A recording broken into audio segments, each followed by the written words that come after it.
Agora nós vamos para o NETV, segunda edição. Nessa não é outra. Eu tenho uma estratégia para vender rifa, não sei se vocês sabem. Amanhã na escola, todo mundo, aluno não, professor. Eu chego para ele, tem 10 reais aí? Eu não peço nada a ninguém. Tem 10 reais aí? Tem, daí, toma. A pessoa fica constrangido, eu também. Mas eu vendo, amanhã. Essas duas aqui vão embora amanhã. Na hora do lanche, 9h20. Eita, eu vou lanchar antes. Vai ser as professoras do infantil.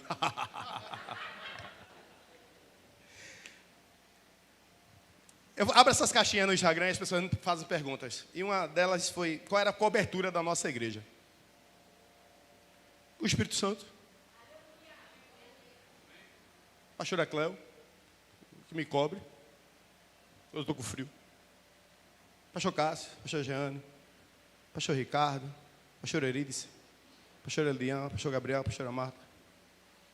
Até porque quando o coração dói, a gente precisa falar com alguém, né? A gente procura quem? Quem está do lado. E o projeto da igreja era começar fazendo o altar. Que coisa. A gente estava preparado para começar a fazer o altar, porque é o altar, não é o altar? Mas aprove a Deus que a gente começasse fazendo o quê? Adivinha? O telhado. A cobertura.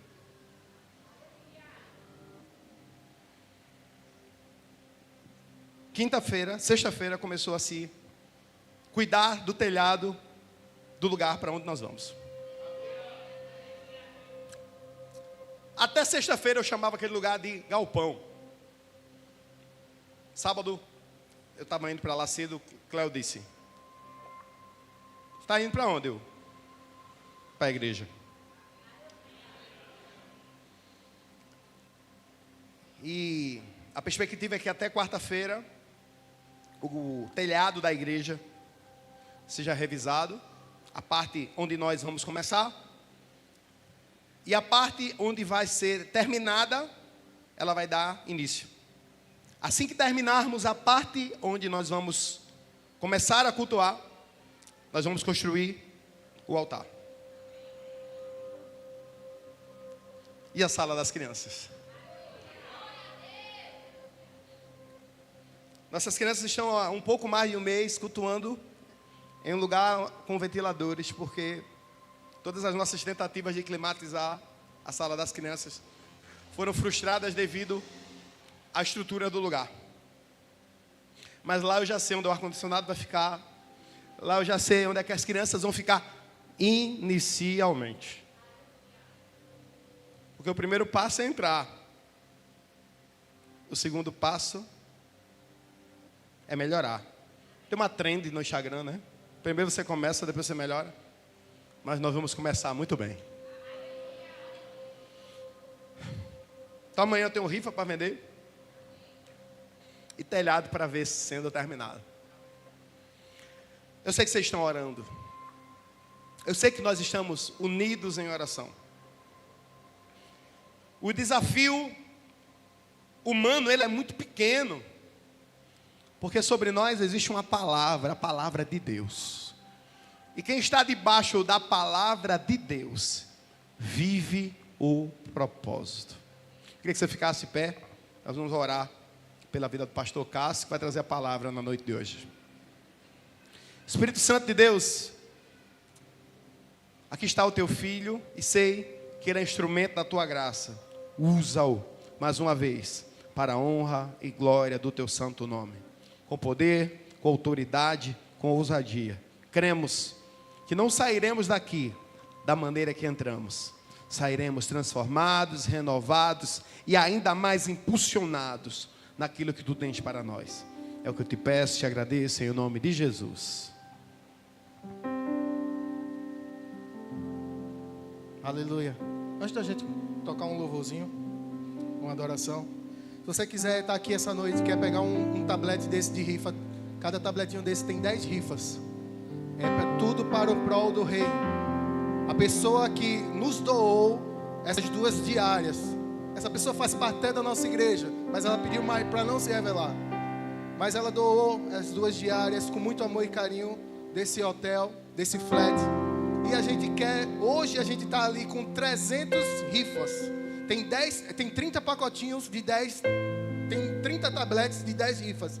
Se você quiser pegar um desses tabletes, fique à vontade. Você procura eu ou Emerson, tá aqui, ó, final do culto, e a gente vai, em nome de Jesus, fazer isso acontecer. Vamos adorar mais um pouquinho.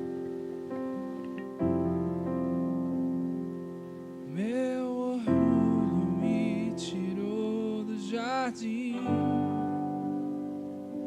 sua humildade colocou jardim em mim. Se eu vendesse tudo que tenho em troca do amor, eu falharia.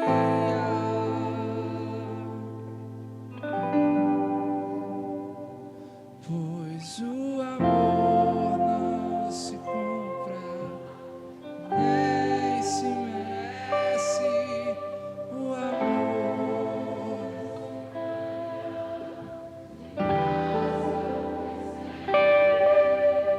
Eu quero conhecer.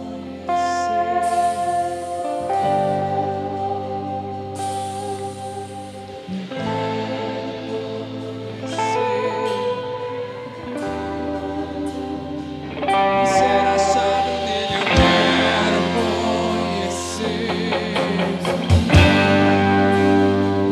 Ser achado nele, conhecer. Meu amado é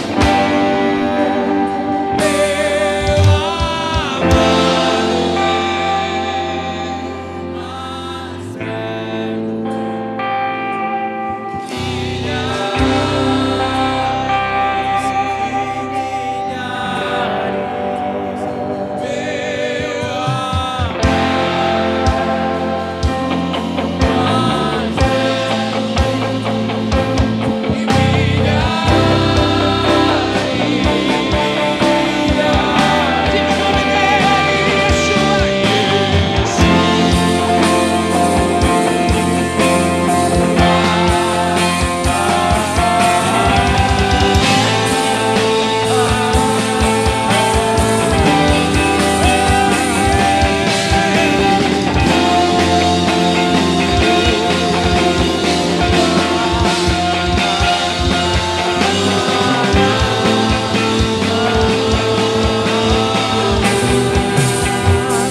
que só você pode me dar o que eu preciso, e o que eu preciso é Jesus. Só você pode me dar o que eu preciso. Ora a Deus nesse momento. Começa a agradecer a Deus por esse dia.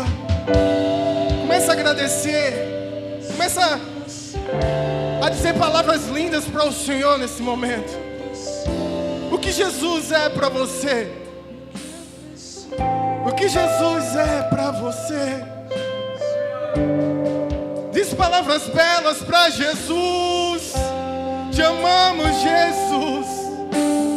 Tu és lindo, maravilhoso. Tu estás em todos os momentos. Tua misericórdia é a causa de não sermos consumidos. Tu estás conosco em momentos de guerra. Tu estás conosco em momentos de paz. Tu estás conosco em todos os momentos. Te amamos, te adoramos, regocijamos em ti, Jesus. Glorificamos, te exaltamos. Tu és maravilhoso.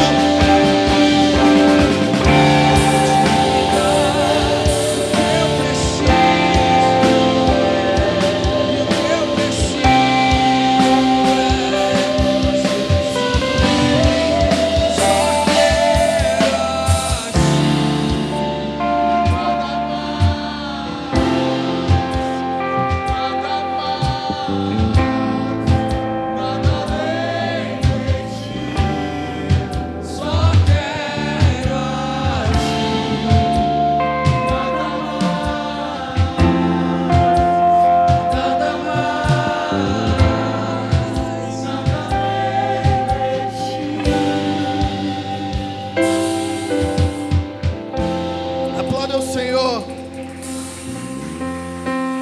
Ele é digno de receber toda a honra, a glória.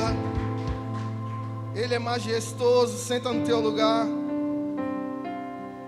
Abre sua Bíblia. A gente vai passear um pouco na Bíblia. Abre sua Bíblia em Colossenses capítulo 3, versículo 23.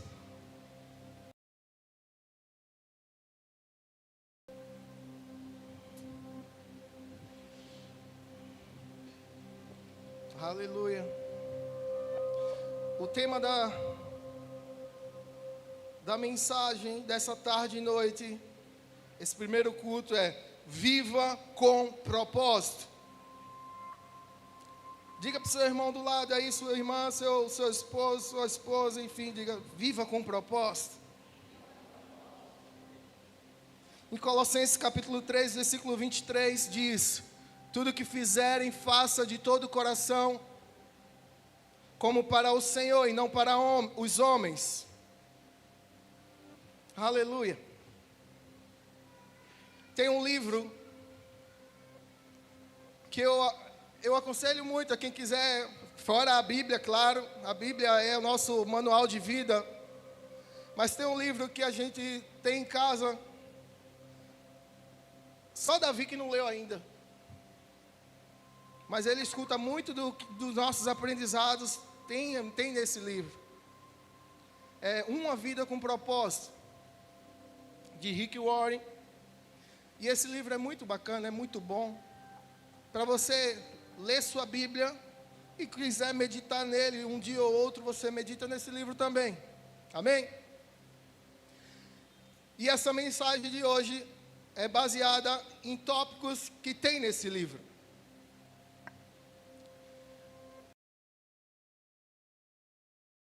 Nós somos chamados para pensar sobre o sentido e o propósito da nossa vida.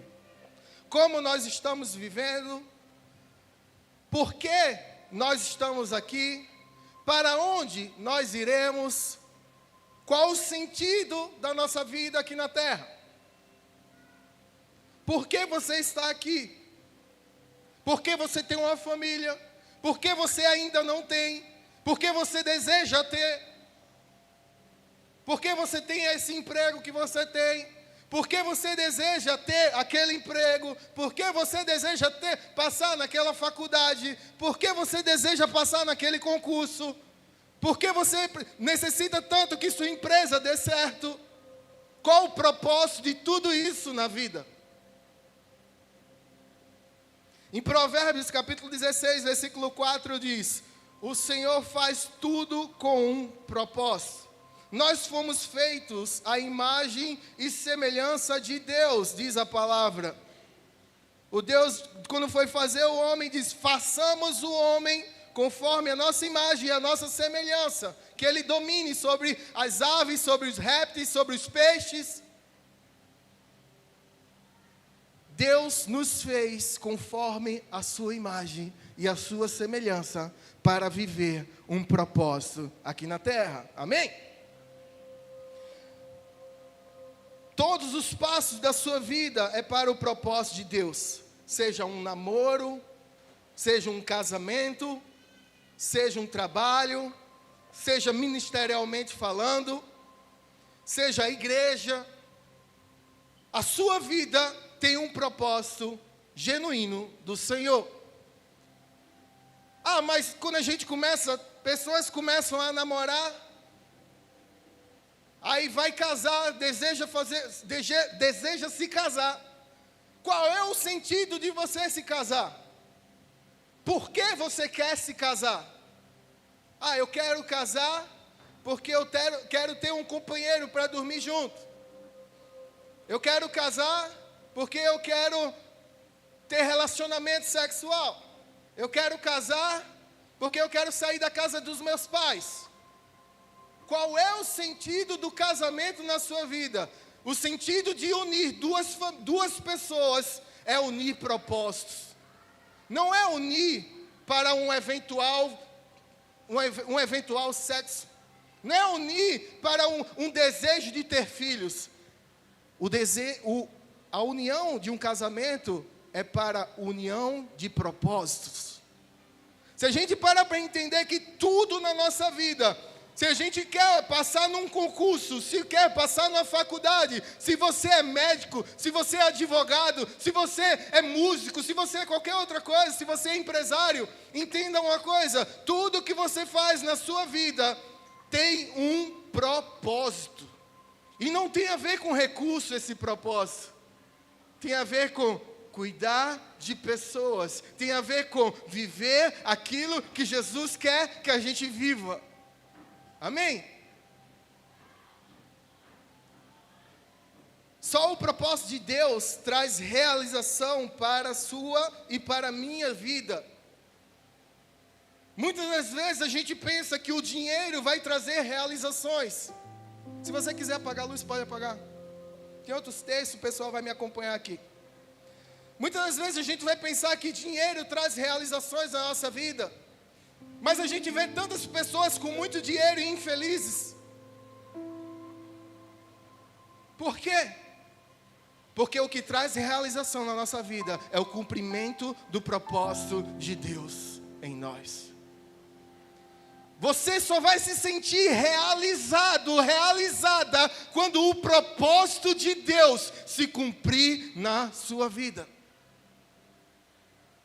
Essa é a realidade do jogo da vida. Nós só somos realizados quando nós vivemos o propósito.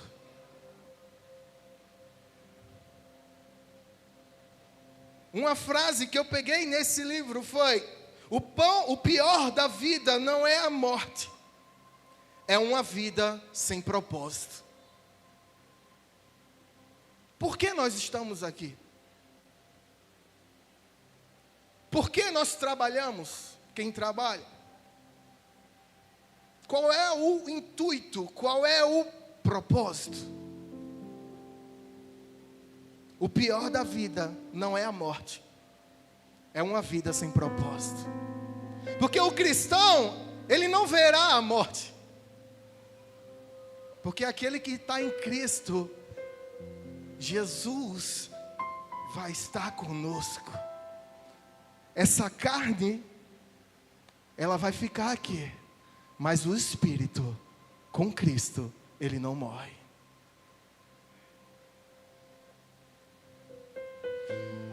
Quando você entende que foi chamado por Deus para viver com propósito e não apenas existir, a sua vida toma uma rota, um destino.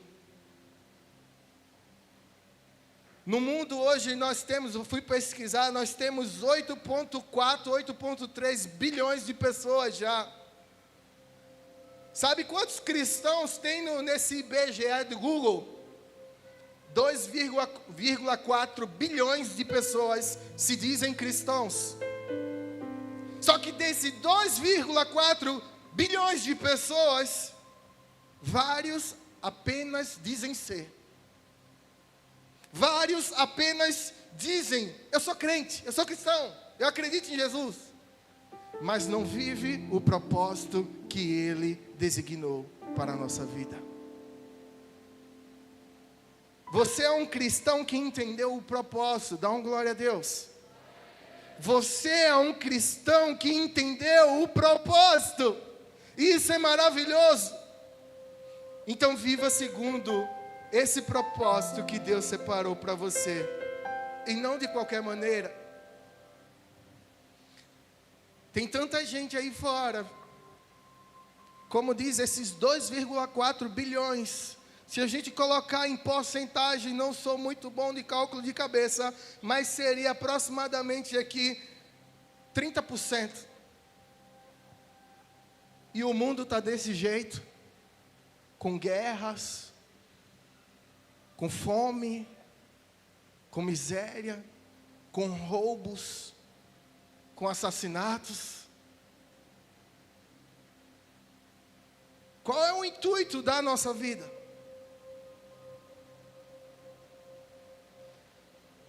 E falando sobre uma vida com propósito, eu separei 6 tópicos. E o primeiro é: você foi planejado para agradar a Deus. Em Colossenses capítulo 1, versículo 16 diz: pois nele foram criadas todas as coisas, nos céus e sobre a terra, as visíveis e as invisíveis, sejam tronos, sejam soberanias, quer principados, quer potestades, tudo foi criado por meio dele e para ele. Tudo começa em Deus e tudo termina em Deus. Nós fomos criados, nós fomos planejados para agradar a Deus. E agradar a Deus, sabe o que é? A adoração. Em Romanos capítulo 12, versículo 1 diz: portanto, irmãos, rogo-lhes pelas misericórdias de Deus que se ofereçam em sacrifício vivo, santo e agradável a Deus. Este é o culto racional de vocês.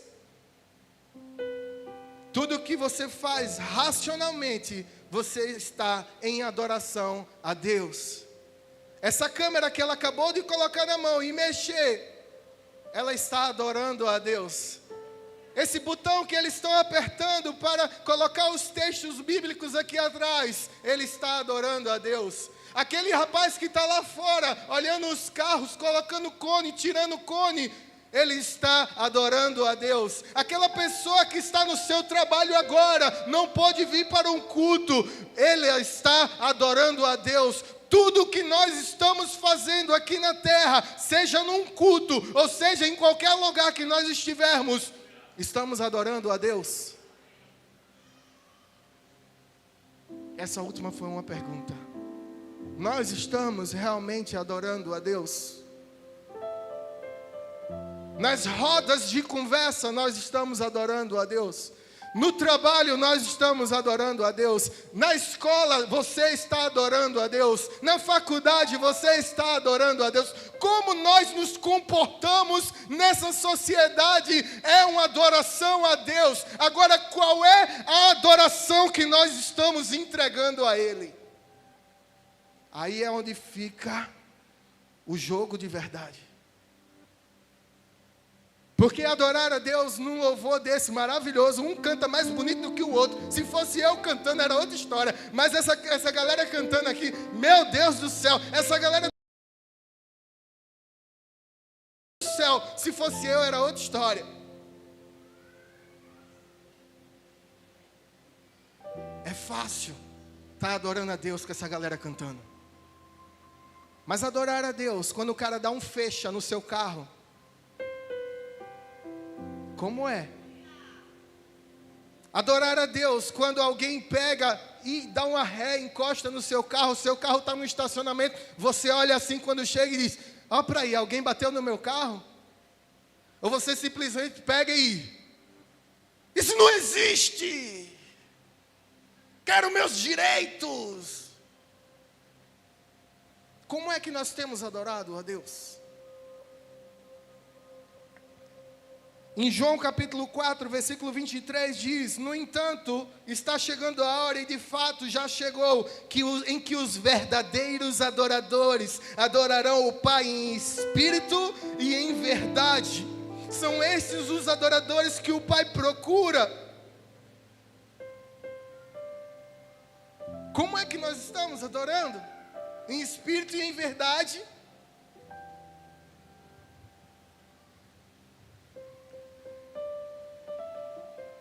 A adoração não se limita a cânticos ou cultos, mas envolve toda a nossa vida.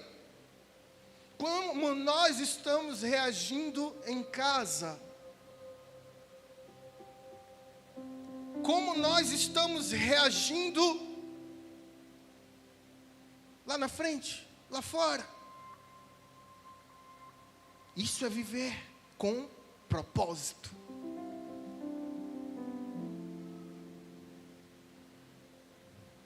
Colossenses capítulo 3, versículo 23, foi o texto que eu iniciei. Tudo o que fizerem, faça de todo o coração, como para o Senhor e não para os homens.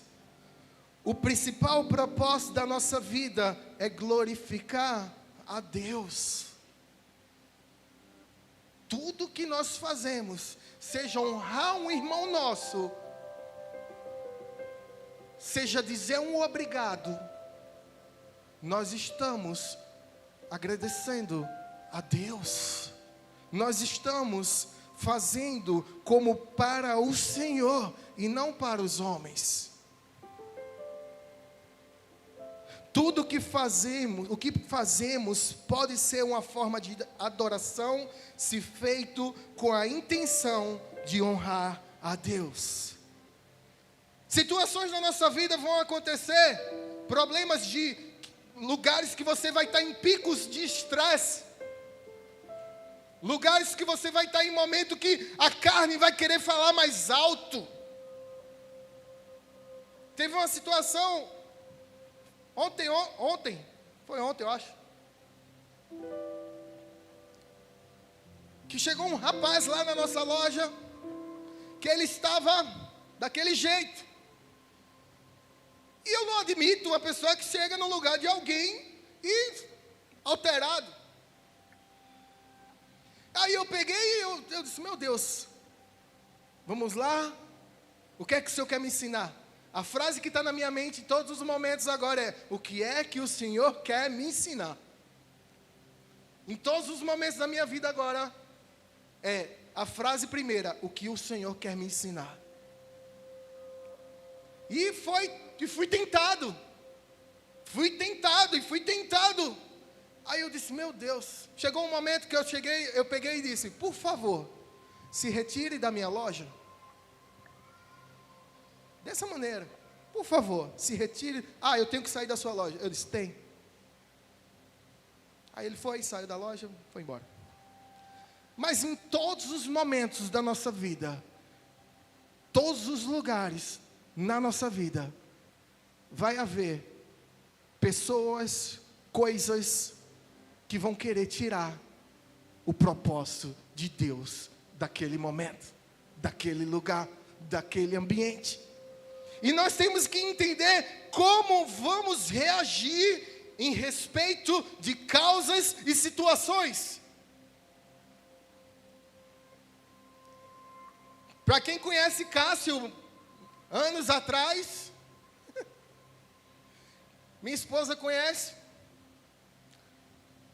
Me desculpe, eu não ia entrar nesse termo de assunto, mas eu vou entrar. Mas quando eu era criança, fui batizado aos 9 anos de idade na igreja Verbo da Vida, de Paulista. Pastor Douglas e pastor, eu acho que era Andréa. Honro eles. Minha mãe está aqui, meu pai está aqui. Minha mãe e meu pai faziam parte de lá. Fui batizado com 9 anos de idade. Não entre na idade. Comecei a orar em línguas, eu criança ainda. Porque vai contar da sua vida agora. Não, pelo amor de Deus, entenda que eu estou na misericórdia e graça do Senhor aqui em cima.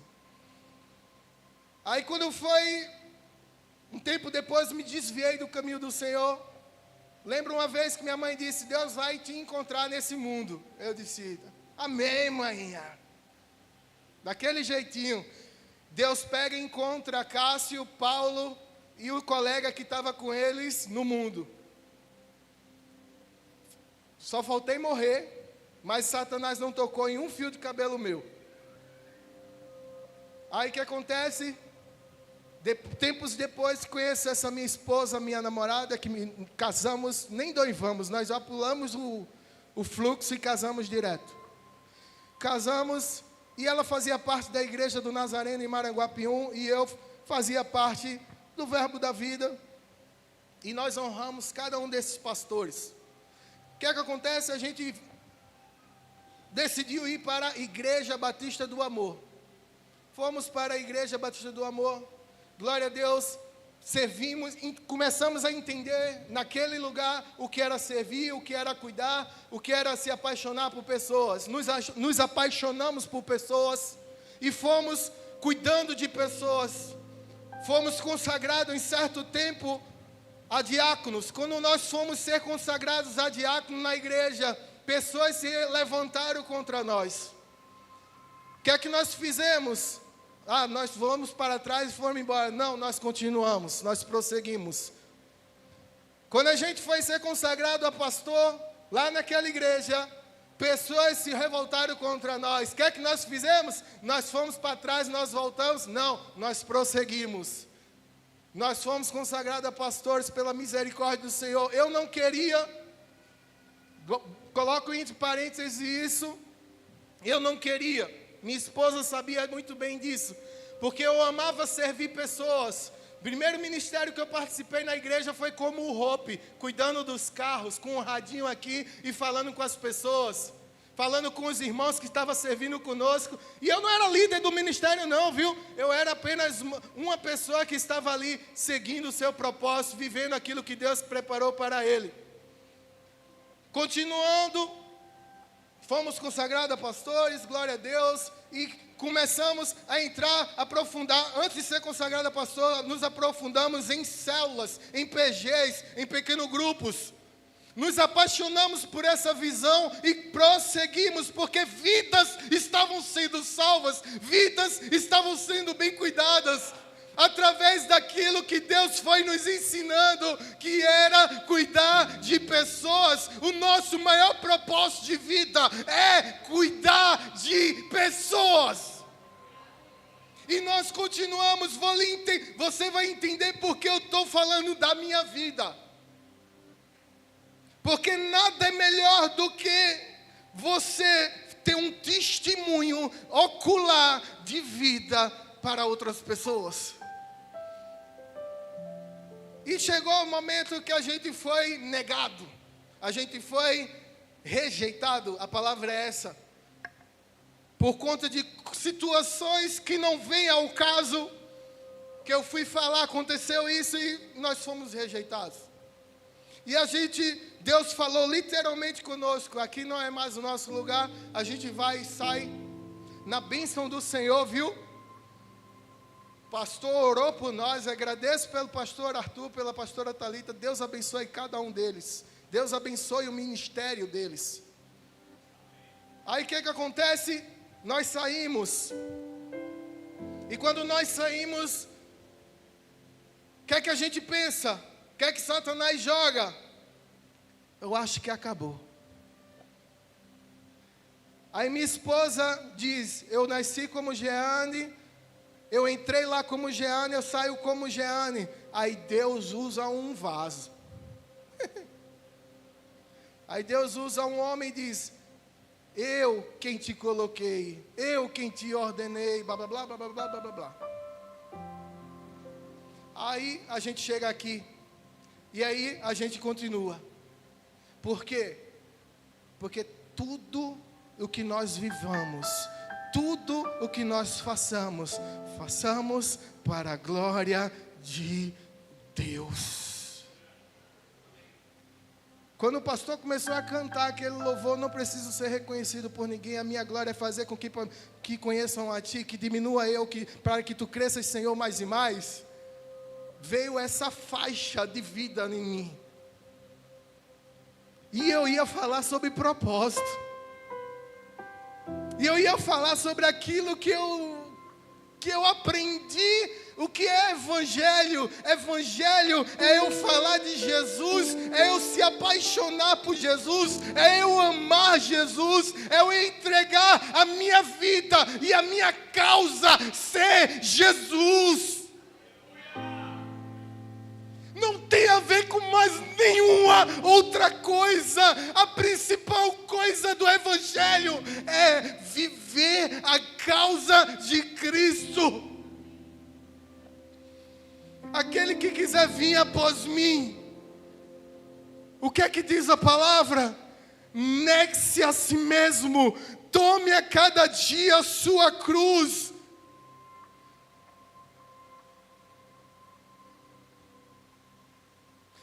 Porque aquele que perder a sua vida por amor de mim, achará. Viver com um propósito é entender que a minha vida eu já perdi. Essa vida que estar aqui, que meu pai e minha mãe colocou o meu registro é do Senhor.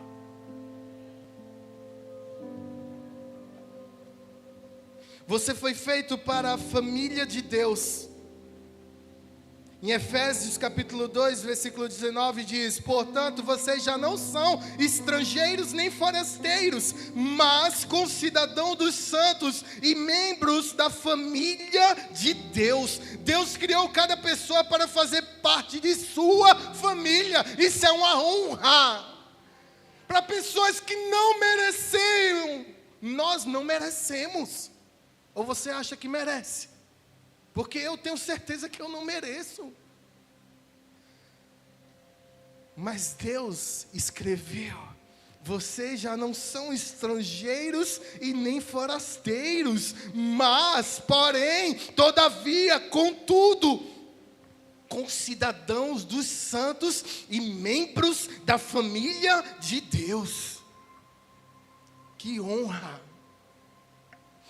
Atos capítulo 2, versículo 42 diz: eles se dedicavam ao ensino dos apóstolos e à comunhão, ao partir do pão e às orações. Você foi feito para a família de Deus, e a família de Deus é feita para ter comunhão. Não tem como dizer que é cristão e só apenas cultuar. Me perdoe se você está cultuando de casa, mas não tem como ser cristão e apenas cultuar de casa. Você tem que cultuar com a comunhão dos irmãos. E eu amo vocês. Em Hebreus capítulo 10, versículo 25 diz: não deixamos de reunir-nos como igreja. Vê a carta. Segundo o costume de alguns, mas encorajemo-nos uns aos outros, ainda mais quando vocês veem que se aproxima o dia. Jesus está voltando. Tenha comunhão com os irmãos, tenha cada vez mais comunhão, porque como é que a gente aprende a ser cristão? A gente aprende um irmão dando um tapa na gente e a gente virando a outra face, como Jesus ensina, né?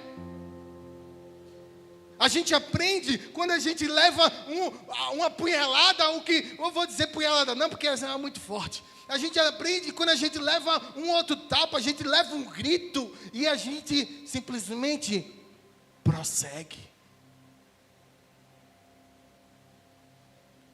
Tem um louvor, né? Te conhecer e prosseguir em te conhecer. Esse é o alvo da minha vida, Senhor. Olha, não vou cantar. Glória a Deus. Lá maior.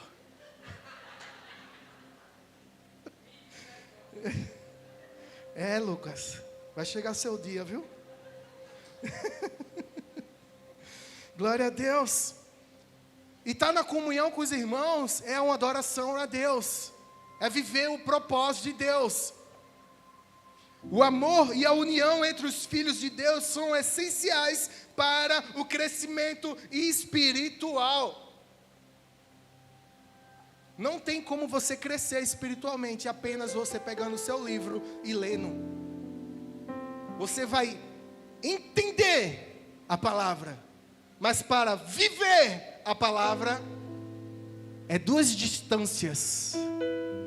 Entender a palavra, meditar na palavra de dia e de noite é necessário, claro e com certeza. Mas viver a palavra é muito mais necessário ainda. E para viver a palavra é necessário estar em comunhão com os irmãos. Você foi criado para se tornar semelhante a Cristo.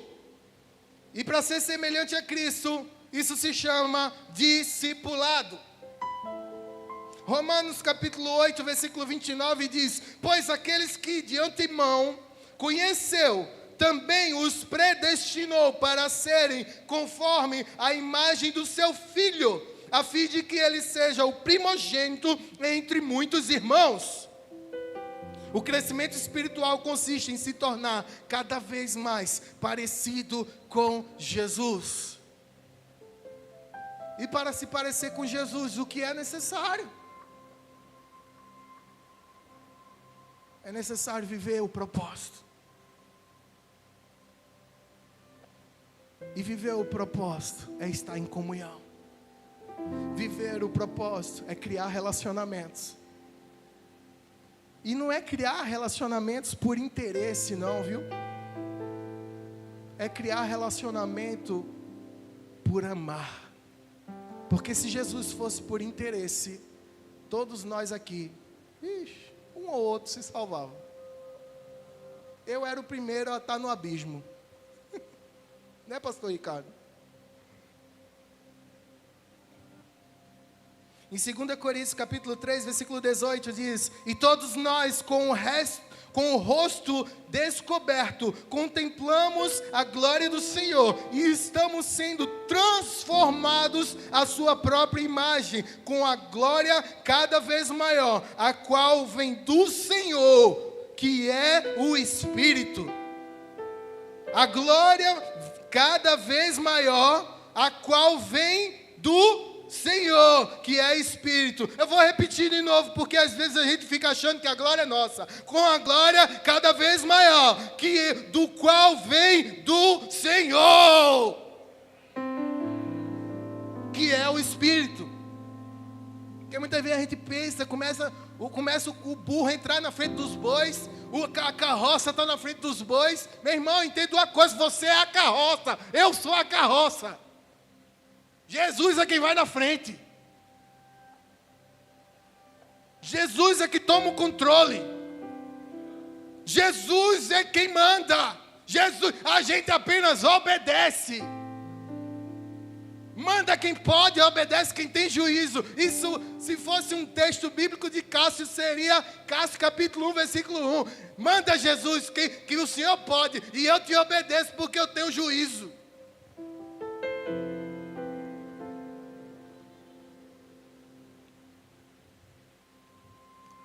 Só que tem às vezes, esse juízo fica meio ajuizado, né? E quer andar na frente. Filipenses capítulo 2, versículo 5 diz: seja a atitude de vocês a mesma de Cristo Jesus. O que Jesus faria? Uma frase tão simples. Só que às vezes, na hora da raiva, nós esquecemos tudo. O que Jesus faria?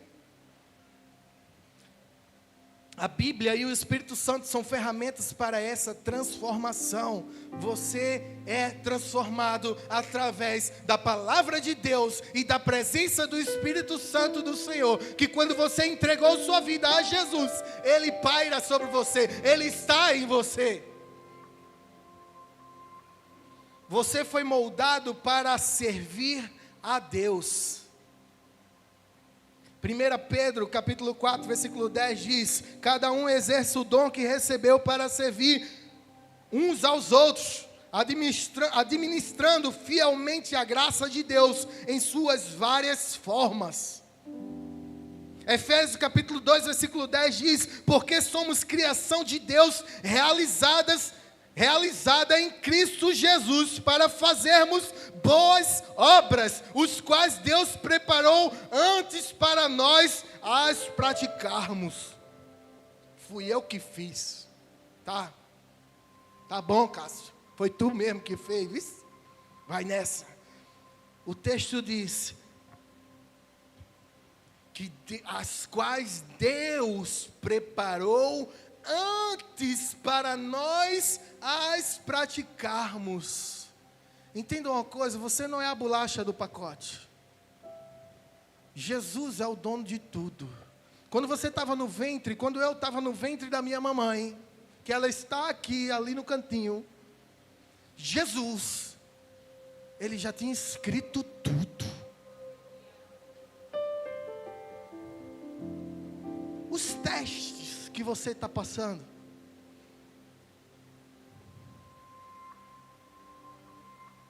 as vitórias que você já passou, dá uma glória a Deus.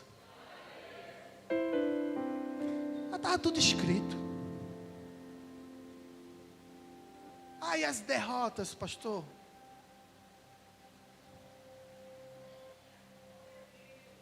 Estava tudo escrito. Por quê? Como é que eu digo que as derrotas também? Porque todas as coisas cooperam para o bem daqueles que amam a Deus e vivem segundo o seu propósito. Câncer é difícil, eu nem imagino. Meu Deus, estava tudo escrito. Por quê? Para você ter um testemunho, para você ter algo que vai curar outras pessoas que eu não consigo curar, através da minha vida, porque quem cura é Jesus. Na minha vida não vai conseguir curar, mas você passou por situações que você vai fazer com que outros sejam curados. Tudo tem um propósito. Glória a Deus.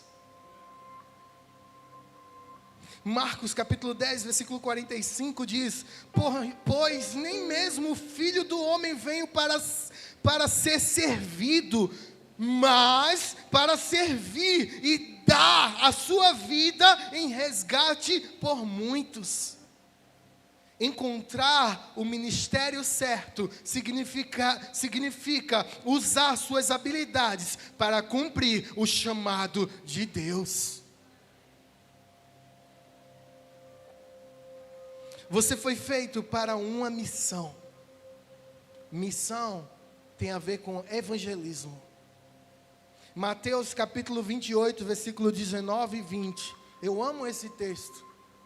Portanto, vão e façam discípulos de todas as nações, batizando-os em nome do Pai, do Filho e do Espírito Santo, ensinando-os a obedecer a tudo o que eu lhes ordenei. Quem foi que ordenou? Jesus. E eu estarei sempre com vocês até o fim dos tempos. Todo cristão tem a responsabilidade de compartilhar o Evangelho. Só que muitas vezes a gente pensa que compartilhar o Evangelho é dar uma rápida palavra de oração.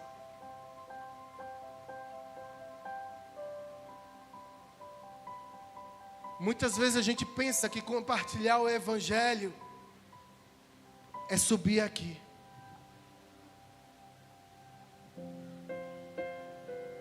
Muitas vezes a gente pensa que compartilhar o Evangelho é só aqui.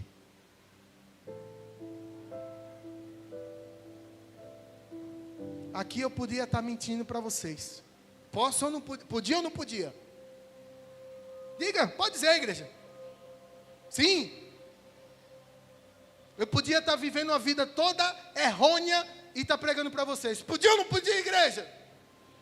Não tenha vergonha nem medo, não. Eu podia. Não sei se Deus ia tacar fogo em mim, mas eu poderia. E sabe o que é o mais interessante? É compartilhar esse Evangelho nos detalhes, na nossa vida. Quando alguém te passa um troco a mais, e você conta e diz: opa, tem um troco a mais. É quando você simplesmente vê alguém bêbado, azucrinando, e você pega e olha assim, a carne diz, dá vontade de dar uma mãozada. Aí você diz: não, eu tenho que amar. É quando alguém chega e diz: o pastor está acobertando safadeza dele. Aí você pega e diz: eu te amo. É quando alguém pega e diz e faz calúnias, difamações, e você pega e diz: eu vou orar pela sua casa. Viver o Evangelho não tem a ver com estar aqui pregando, falando, não. Com isso aqui, não. tem nada a ver com isso aqui. Isso aqui é uma ponte para um convidado ouvir a palavra de Deus. Amém? Aqui é uma ponte para a vida se render aos pés do Senhor, que nunca pisaram na sua casa. Mas a ponte principal para essa vida que chegou até aqui, nesse culto, sabe qual é? É você que a convidou. Porque a pessoa só veio até aqui porque ela confia em você. A pessoa que tirou um tempo de vida, da sua vida, para estar no culto aqui, a principal pessoa para ela não é quem está aqui, é você. Porque ela olha um testemunho de vida cristã que você tem, e não o meu, porque ela nem me conhece, mas ela confia em você, que convidou, que ama em todo tempo, que está com ela em momentos bons e momentos difíceis. Aqui é um bônus. Aqui é apenas um bônus, uma gratificação de Deus para a nossa vida, que uma palavra maravilhosa, uma adoração maravilhosa que vamos ouvir, mas o principal evangelho está nas nossas casas, está no nosso trabalho, está na escola em que estuda, e na faculdade, na rua, na padaria, no mercado, em qualquer lugar. O principal evangelho que nós pregamos e nós vivemos está aonde esses pés vão.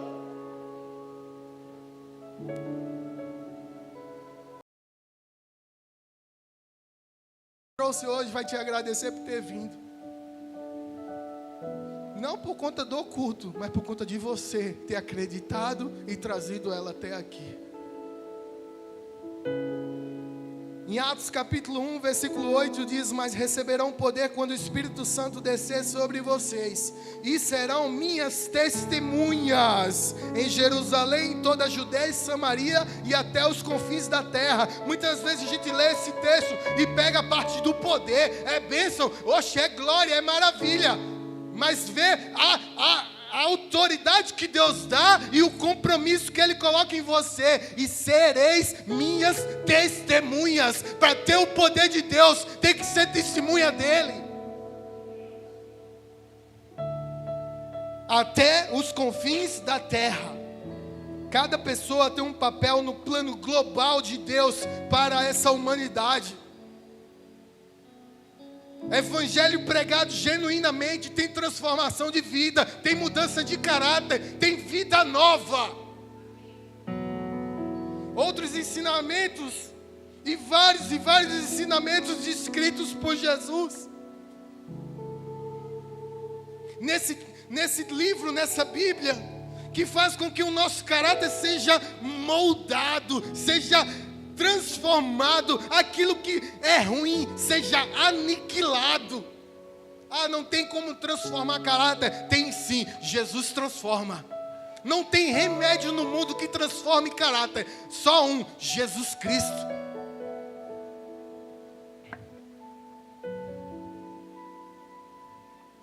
E por último, a vida não é um acidente. Deus planejou para cada um de nós um propósito específico. Deus planejou você antes mesmo de você nascer. Deixa eu entrar em um parênteses aqui. Não sei se tem alguém aqui nessa igreja, e fique tranquilo que ninguém está aqui para lhe envergonhar, pelo amor de Deus. Mas eu lendo, eu buscando essa palavra, eu me lembrei de coisas, de situações.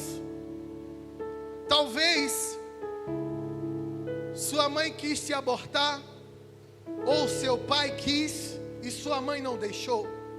Talvez você parece que foi um acidente, foi vítima de um estupro.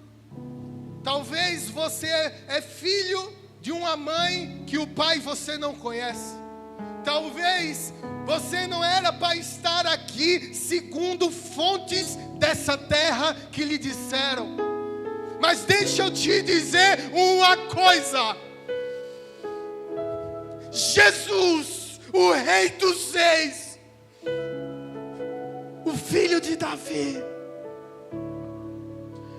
Ele marcou um encontro contigo hoje.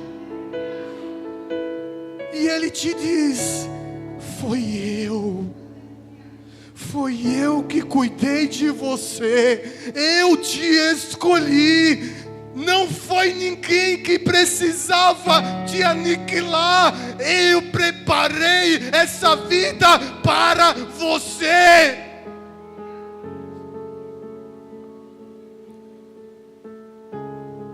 Você não é um acidente. Você não foi um momento. Você não é por um acaso.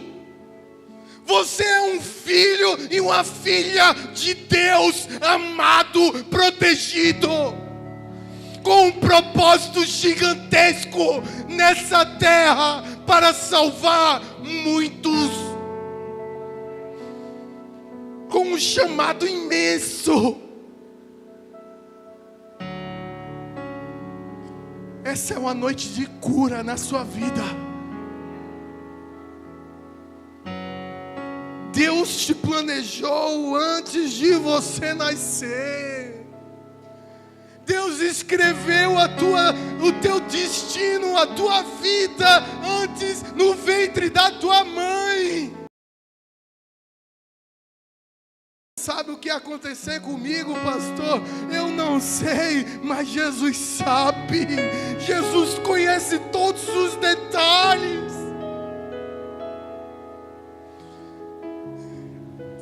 E se você está aqui essa noite, Ele planejou. Se você está cultuando essa noite conosco, foi do nada, não foi? Parece que foi do nada. Não foi. Ele te planejou.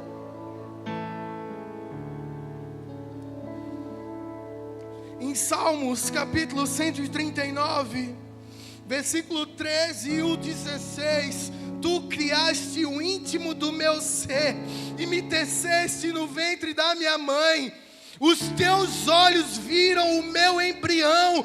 Todos os dias determinados para mim foram escritos no teu livro antes de qualquer deles existir.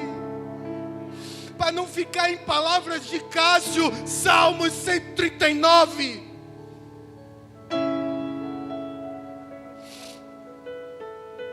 Deus já sabia de sua existência antes mesmo de você nascer. Seu nascimento não foi um erro.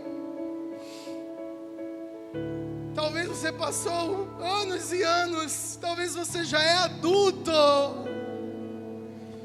E você ainda tem uma mágoa lá de trás, achando que você foi um erro. Você não é um erro.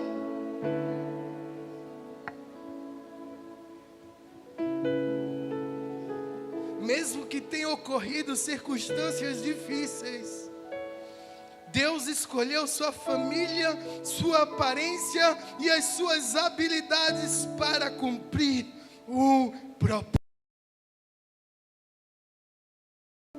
Efésios capítulo 1, versículo 4: Porque Deus nos escolheu nele antes da criação do mundo para sermos santos e irrepreensíveis em sua presença. Você não está aqui por um acaso ou por sorte, ou por um destino cego. Não, é por um destino profético. Um destino profético que Deus preparou em você. Jeremias 29:11: Porque sou eu que conheço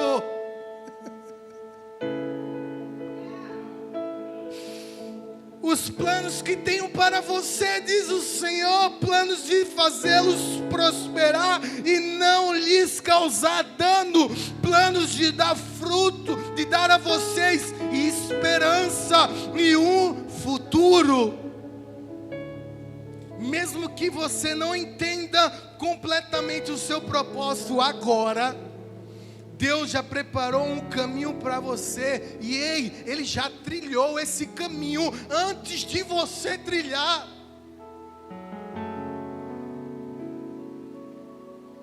Ele sabe que você pode. Ele sabe que você consegue. E não é palavra de coach, não. É palavra de Deus. Você pode, você vai passar e você vai conseguir. Romanos 8, versículo 28 diz: sabemos que Deus age em todas as coisas, sabemos que todas as coisas cooperam para o bem daqueles que o amam, dos que foram chamados segundo o seu propósito. O seu passado não define o seu propósito. O que define o seu propósito é o Senhor. O que você fará a partir de agora com a vida que Deus te deu? Fica de pé, igreja. Tudo começa com Deus, tudo termina em Deus. Todo o tempo que passamos aqui nessa terra é um teste. A nossa vida é uma preparação para a eternidade. É um lugar que nós vamos cuidar de pessoas, nós vamos amar pessoas, nós vamos ensinar o Evangelho para pessoas. Do jeitinho que você é.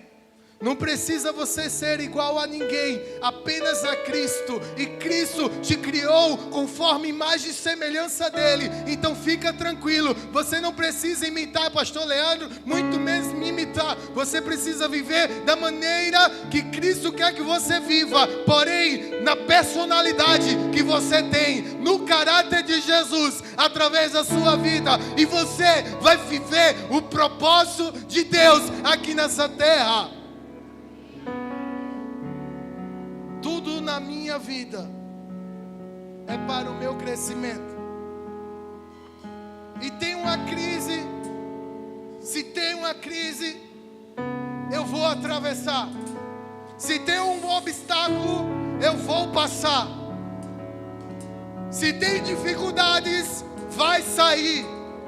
Se tem doenças, vai acontecer o que aconteceu, eu vou continuar. Se tem percalços, eu vou prosseguir. Se tem nãos, eu busco aquilo que Jesus preparou.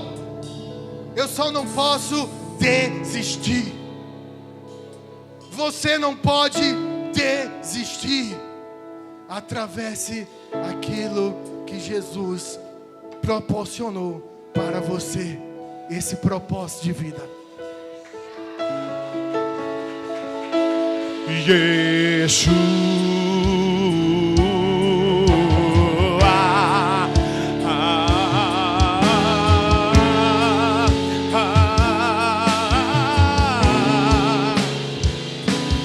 Yeshua.